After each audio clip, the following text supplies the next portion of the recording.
everyone. My name is Gian Cadavedesus together with Mr. Christian J. Alberto.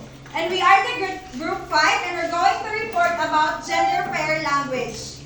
So, gender fair language. So, when we talk about gender fair language, how can you say that language sometimes violates gender equality? Mr. Yago? If you're using kanang mga hurtful words or kanang mga harsh na mga words. After this discussion, we will know if or how can language sometimes violate gender equality. So what is language and gender relations? So language influences how people perceive the world and enforces gender norms, gendered assumption. In language, create inequality by defining men and women differently. So, language, ito yung ang wika ay ito ang nakaka-impluwensya sa ating paningin sa mundo. At ito rin ang nagbibigay dahilan kung paano natin tawagin o paano natin i-describe ang mga tao. Ayon kay Itanar at Angela, una, articulates consciousness or shape, language shapes thought. O ito yung nagmumold sa atin, sa ating mga isipan kung ano ang isang bagay. Pangalawa naman ay reflects culture. Language reveals societal norms. So, ang wika ang nagdidetermina kung ang taong ito ay isang lalaki or isang babae, isang bakla or anumang gender. Pangatlo naman ay affects socialization. Language influences identity. So, isa rin ang wika sa nakaka-influensya sa identidad ng isang tao. Here under are the violations of gender fair language. First is invisibilization of women. Generic use of masculine pronouns like mankind, guys, for mixed gender groups. So just like calling your friends, hello guys, or guys, what's up? Guys is for men, or it describes about men. So you are talking to women and you use the word guys. So it is a violation of gender fair language. So second is trivialization of women, adding gender to professions like girl athlete, women doctor. So, when we talk about profession, if a girl is a doctor, we call it girl doctor. But if a man is a doctor, we call it doctor. No gender word is used. So, it is also a violation of gender fair language. Now, let's move on to the third, perception of women as immature. Use of diminutive terms like darling, baby, honey, or she. So, Mr. Maniago, why do you say, or why do you say honey to a girl? When you say honey to a girl, Mr. Maniago? Because of this, it also violates gender fair language. Using baby or like yung pinababa mo ang identidad ng isang babae. Okay? Dahil dapat mong tawagin bilang isang, ang babae dapat mong tawagin sa mga mature na katawagan, kagaya ng women or something like that.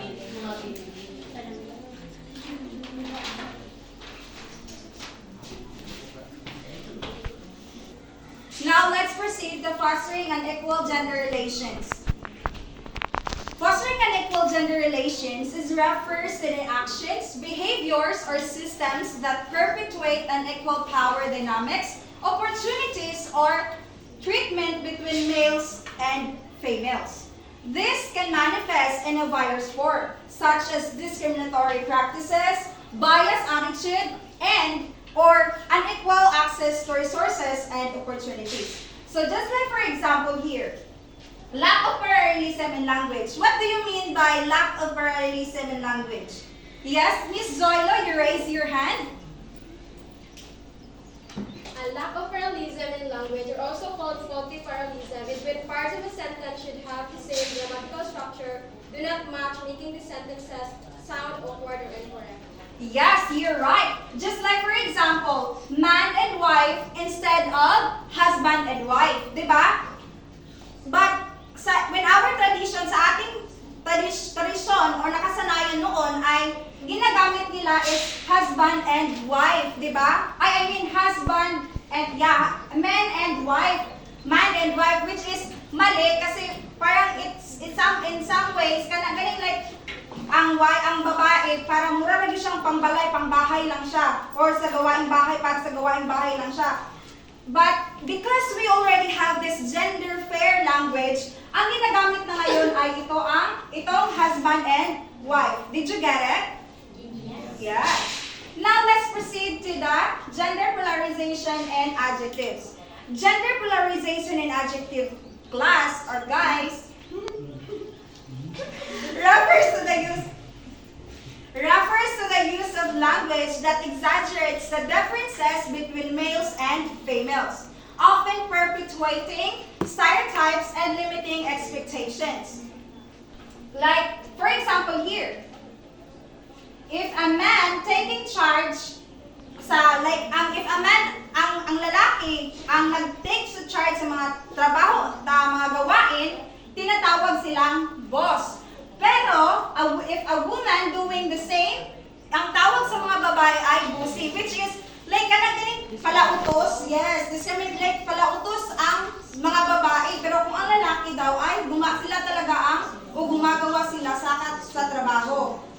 Then, another example, a man working overtime provider. If ang mga lalaki, ang mag-overtime sa kanilang mga trabaho, provider, pero kung ang babae o ang wife, kung mag-overtime sila sa trabaho nila, uncaring na sila, no? Uncaring or, more ka may pagkukulang sila sa kanilang pamilya, which, in some ways nga, murag unfair siya sa babae nga. Yes. And now, let's proceed to the number 6, hidden assumptions. Hidden assumption class is referred to unconscious or implicit beliefs. Now, let's proceed to number 6, which is hidden assumptions. Hidden assumption class, guys, is referred to unconscious or implicit beliefs that underlay our thoughts, words, and actions, often influencing our perception and interaction with others. So, just like for example here, can you read everybody from here to There.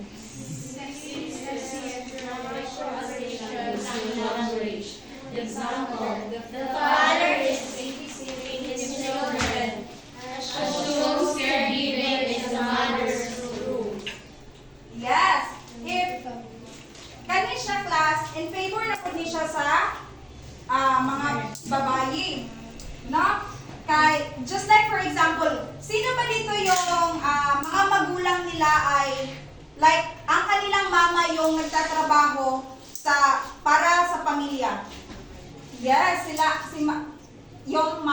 yung nanay mo yung nagtatrabaho para sa pamilya. Noon kasi class, kapag ang mga babae ang nagtatrabaho, ang mga ama naman yung naiwan sa tahanan, which is parang hindi tanggap sa ating society. Kasi ang dapat kasi yung mga lalaki talaga yung provider, ang ama ng tahanan ang magtatrabaho para sa pamilya. But now nga, sa sinabi ko kanina, dahil sa gender fair language, ay marami ng mga nanay na sila mismo ang nagtatrabaho para sa pamilya at ang mga ama naman ay naiwan sa tahanan upang mag-alaga ng mga bata. Nakuha niyo lang ba?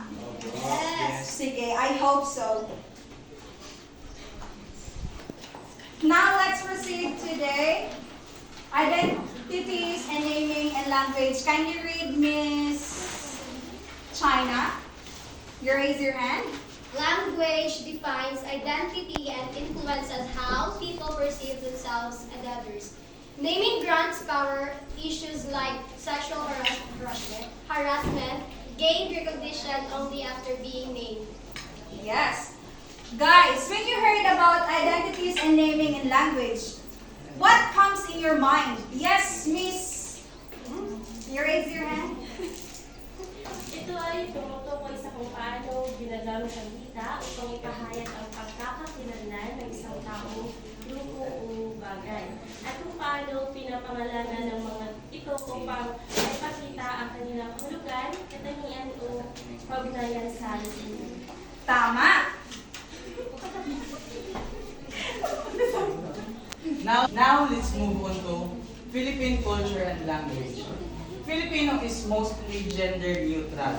Gendered words were introduced by colonizers and reflect foreign values. So, in Filipino language, napansin nyo ba na kapag sinabing asawa ay walang katumbas ito? Ang asawang lalaki at asawang babae, ngunit sa wikang Ingles ay husband and wife.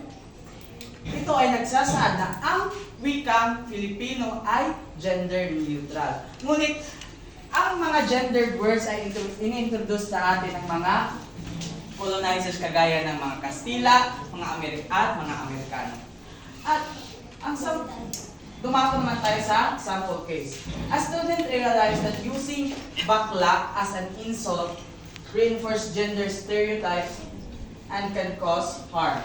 Over time, more aware of gender sensitivity in language, recognizing it as a sign of maturity. So, Mr. Maniago, as a part of the third spectrum, how can you say that using the word bakla is an insult?